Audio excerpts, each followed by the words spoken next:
guys are snuggling with your stuffy dogs. Yeah. You want to tell me about your stuffy dogs? Do they have a name? Yes. And Marshall. Oh, Marshall. And we have a dog named Bowden, and this is Bowden, my doggy. Oh, I love that. Yeah, he's big. Two of them. This is Bluey. But Oh, I see one in the background. He's coming in for a cameo. Hi, puppers. Oh, there goes Zeke. Do you see him in the corner? yeah. He has a lot to say today. He's really barky. I don't know why. He told me he's protecting the house. Hey, Zeke, are you being a good boy? Are you being a good boy? What inspired me to become an author is exactly what we're talking about right now, my dogs. And then what inspired my writing is I volunteer with a local animal shelter, and I started to learn that they use airplanes to move dogs from shelters that don't have enough space to take care of them to shelters that do have enough space to take care of them and then get them ready to be adopted into families like yours. Interesting how all the different animals come into our lives. So my Zeke and my Dexter were both at the shelter that I volunteered with, and I spent extra time with them because they were struggling to get adopted, and I fell in love and I adopted both of them. Saw the video of the rescue flight. Yeah, I saw all the dogs. I was like, whoa. Isn't that crazy that there's so many of them? Yeah. So there's a rescue flight that comes into where I live in Pennsylvania 2 times a month. And so I go to the airport and I meet the airplane. So I've only ever flown on the flights a couple times because all of my actual flying is at an airline called United Airlines. So I fly with United Airlines, and then on my days off, I go to the airport twice a month and I meet the rescue flights. Only if they need extra help on the flight will I tag along, but I primarily do all my flying with the airlines. But then on my days off, and then I get to bring Zeke and Dexter. I bring them to the airport, and it's a very small airport, so I get a special parking spot so I can keep an eye on Zeke and Dexter, and then I leave them with some snacks in the car while I go unload the animals from the airplane. And guess what? When I come back, do you think the snacks are still there? No, they're not. Yeah, so they are like that airport mascots. Have you ever heard of the term a mascot? Just like a regular who's there all the time, kind of cheering everybody on, because they know what it's like to be a rescue dog, and they know that it could be a little scary, or even if the animals look excited, they might just be feeling a little uncertain because they don't really know where they are. So they like to go and cheer on the new arrivals.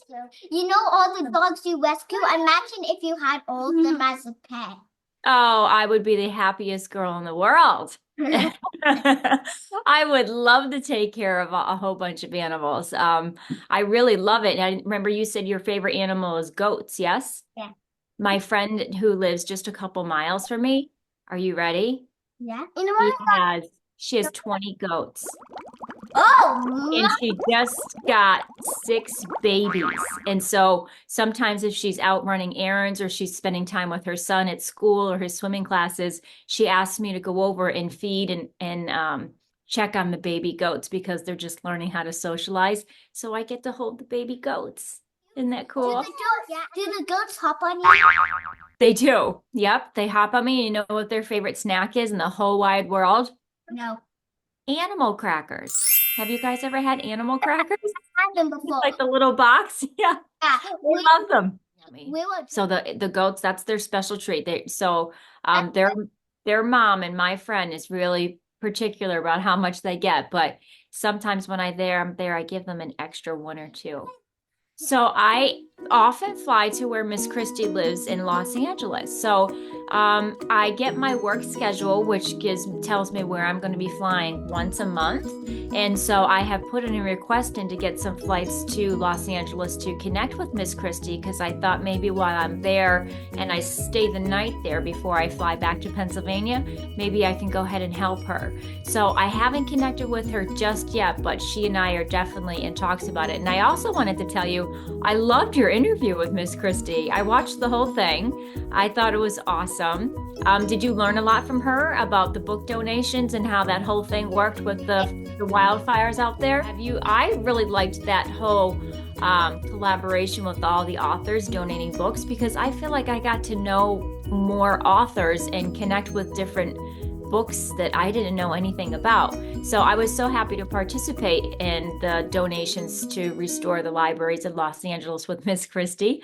And I am also excited to learn about all these other books. And look at, I'm here connecting and talking to you all. So there's always such fun, positive things coming from when us people all volunteer our time or our books. And I understand you're donating books too. Yes, I think I heard you say that in Miss Christie's interview with you. Yes. Yeah. Excellent. I absolutely do think books can help communities after disaster because it brings people together. It introduces people that maybe have not known each other and maybe new friendships form.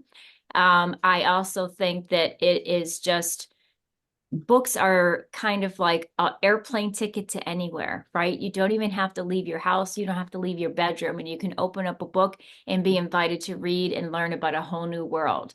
So that's what really drove me to write about the role that aviation and airplanes have in animal adoptions. It's not very popular. Not many people know about it. So I love showing how airplanes move animals to shelters that have space to help them get adopted to new homes. So that would be a great example. So maybe some of the folks in the Los Angeles community don't know about that. And then I donated my books, and then hopefully they'll learn about that and share it with one another. And then hopefully they'll adopt a dog. Do you have any favorite books or authors who inspired you? So my favorite authors are two gentlemen that are really cool. Have you ever read the book Can I Be Your Dog by Troy Cummings? I highly recommend that book. That was one of the ones that inspired me. And then the other author, the children's book author that I truly love, his name is bless you. Uh-oh, two. Oh, did I ruin it? Did it go away? The other author that I really like is Jory John. Have you ever read The Cool Bean, The Bad Seed, The Good Egg? He has a whole series. Not see before. The Bad Seed. I love The Bad Seed. It's so good. I love those. I think Jory John is very talented, and I love all his books. Yeah, and he's a bad seed. Yeah, He's a bad seed, right? Isn't that how he says it with all the A's in the middle? A bad seed. So I think his books are funny, but they also have like some really good messages. Some other independent author books that I really like, of course, they're almost always animal themed just because I love animals and I care for them so much, is the author's name is Cindy Bell, and her book is called Fiorella, I Love You, Flaws and All. And then she has her second book, Fiorella's Oopsie Daisy Day, and it's about a rescue dog who is at a shelter and she's struggling to get adopted. And the illustrations are beautiful. The other one that's independent authors are Sophie and Alec. They're friends, wrote a book together, and they have the Charlie Wag series. And I really like Charlie Wags because Charlie travels to other cities and then shares about his experiences. So Charlie Wags goes to London, and there's Charlie Wags goes to New York City. So those books are very beautiful, and I love them, and I love that they're independent authors. Oh, look at those puppy kisses. I'm jealous. Can he give me a puppy kiss through the computer? He loves people. So whenever, like when my mom's walking the dog, guess what? Found that when he sees people, he licks them and kisses them. Yes, he looks very affectionate, very sweet. So first, even if someone tells me their dog is friendly, I still don't touch the dog. The dog doesn't have words to use like you and I do. They're using their nose, their ears, and they're getting used to me. So I sort of just kind of hang back and I let the dog just sort of observe me and take me in. And then I let the dog approach me. So again, I do that even if someone tells me their dog is friendly. That's fine, but I might do something that might make the dog nervous and they feel like they need to protect themselves. And then secondly, I always look at the dog's body language. We call it tips and tail. So their tail will be a big indicator if they are nervous or scared or excited. So sometimes even when the tail is up and waving, yes, like this, you guys have seen this before, they're excited. So, but what can excited be? Have you ever been excited and nervous at the same time? So it's just like, hey, I'm feeling something right now. So it doesn't necessarily mean they're totally happy. They're just sort of excited because something new is happening. And then if their tail is totally curled and tucked in between their legs, I definitely am going to leave them alone because they're letting me know that they're feeling like they need to protect themselves. And if they get closer because they don't have words, they'll usually growl, or if they really get nervous, they will bite. So I also, so then going to the nose, I always look at their mouth and how are they smiling? Are they showing me their teeth like they're feeling a little frustrated and want to let me know to give them space? So that would be probably some of the things that I have learned at the shelter the most. So we call it tips to tail. And you look at the two tips of the dog, the tail end and the front end of the face, to get information to see if they're ready for touching or playing. But my dogs, Zeke and Dexter, do not like a house full of people, which is why they're perfect for our home because we live in a very quiet place and we have a quiet household. So on Christmas Day, when we get together with family, sometimes they'll go with us to the house, but we actually put them in a bedroom to be by themselves because they just can't handle all of the fun that Christmas is, the wrapping paper and jumping up and down because we got a toy. So they just need like quiet space. And that is really what we talk about a lot in Halfway Home. Does he follow you everywhere or just when he wants to get more pets? Yeah, when he wants to get more pets. Mm-hmm. Where does he like to be pet the most? Is there a certain part of the body that he really kind of snuggles into? On his back. On his back, yes. I like to be scratched on my back too. I think it feels pretty good. Does mom rub your back sometimes? And yeah, he does that to me. Yeah, that feels good, doesn't it? Or like, yeah, you're just touching your hair. Like, I love to get my hair brushed. I think it feels so good. When I was little, I think I didn't like it, but as I get older, I like it. When Bowden when I like he likes it when I pet his head too. Yes. Yeah. Well, that's very nice. Yeah. So that was so you learn the ways that they like to be touched, and then other times where they're like, no, thank you. Yeah. So I always feel bad for dogs that sometimes get labeled as a bad dog. They just don't have words to say no thank you or I need space or can you please stop doing that. They only have sound and movement to do that. So um I learned a lot by volunteering at the animal shelter and by adopting Zeke and Dexter. Now I made it kind of comical in Daring Dexter, but Dexter was so scared when we first fostered him. Do you guys know what fostering an animal is or fostering a person? Yeah, I know what fostering a person is.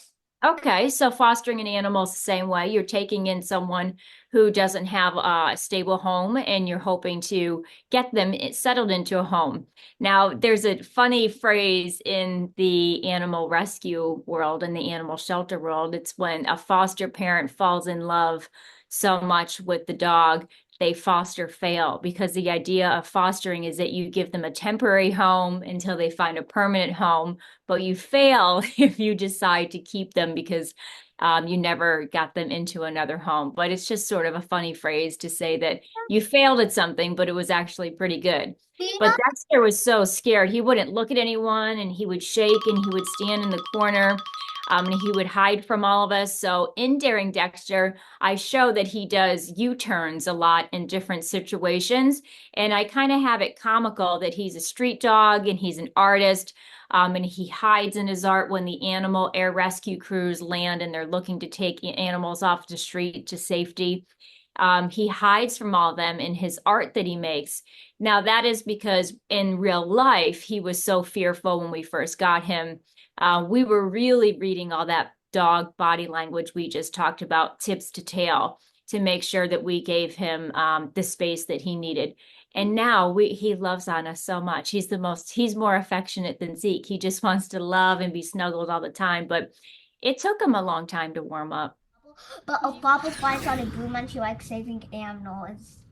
I know. I love her role. I think it's absolutely awesome. So, it's funny because like at Halloween time when I'm getting ready to have my pilot uniform on and I'm getting ready to go out on a flight, I always tease my family and say, "Okay, I'm gonna go fly my witch's broom."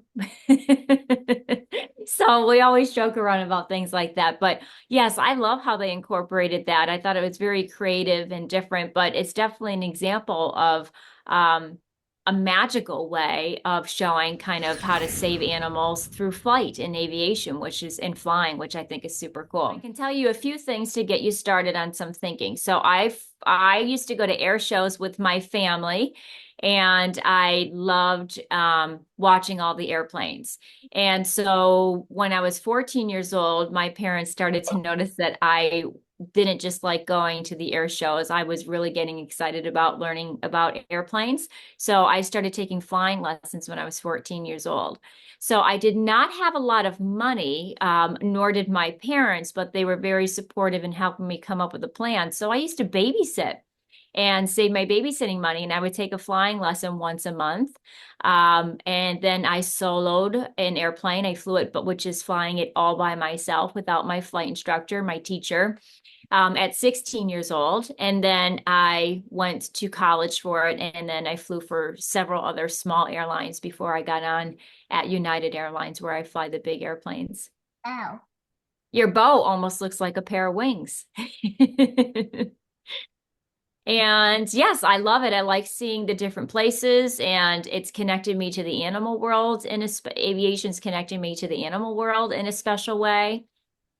So I couldn't love it more. What do you hope readers learn from your book? I hope that my audience and my readers, like those that are attracted to reading my books, are the next generation of pet advocates, like those that will grow up and be inspired to help and protect animals. I also hope I attract those that are interested in aviation. So I just launched my second edition books, and the second edition is because I've made changes to them. So one of the elements that I wanted to include is actually me in my pilot uniform. And so the reason why I wanted to do that is because I realized when I would go to book signing events, and I would wear my pilot uniform, I was getting a lot of positive response from the children that I met. So I thought I would love to be able to continue to inspire those that I can't meet in person. So here's an example. So here's the back page of my last book. And so here's some of the changes that I made is I have myself in my pilot uniform, and there's Zeke. And so people can see me in my pilot role, as well as my animal rescue and author role. What do you all think of the change? Do you like the picture of me and Zeke together in my uniform? Yeah. Hope is that I really connect with readers that are interested in aviation, or maybe have never seen a woman pilot. So they know that even when they're struggling to pay for flight lessons or something like I did, or they have their whole family trying to help them, that the pictures of me shows them that it is possible. Yeah. What do you all think about that? Do you have any ideas about what you might want to do when you get older? Not yet. No, it sounds like you both have a love for animals, though. You love the goats. You sure do love your Yeah. dogs. I like goats because my grandma got me a goat for Christmas. I wanted a real Daisy the yoga goat. She's not Yes. she's not real, but she's a toy. I wanted her, and it costs a lot. I don't know how she got it, but it cost a lot. Well, that was a very generous gift, and it sure looks like you appreciate it, though. I think that's fabulous. And my mom and dad told me things like that all the time, but you know what? Whenever they said that to me, Yeah. I thought, okay, well, how can I do that? Like, really, how can I do that? So that's when I would save my babysitting money. I used to work at McDonald's. I used to work in an office, and I used to stuff envelopes and clean the floors. I thought, geez, well, how can I save it? And then when I was your age, have you guys ever run a lemonade stand? Oh yeah, I know. It's like you have a lot of great ideas. Yeah. And then that way you'll have your own money to say, Mom, I'm getting another goat. Yeah. Mom. Well, you guys can definitely support me on my website, erinmurphybooks.com. On there, I have some video links under the media tab that show some interviews of me if you're interested in watching them, and some more animal air rescue flights. So you can also follow me on Instagram at Erin Murphy Books. And I'm always posting about aviation, animals, and I love sharing other authors' books in addition to mine. But my new second edition, they're free on Kindle Unlimited too.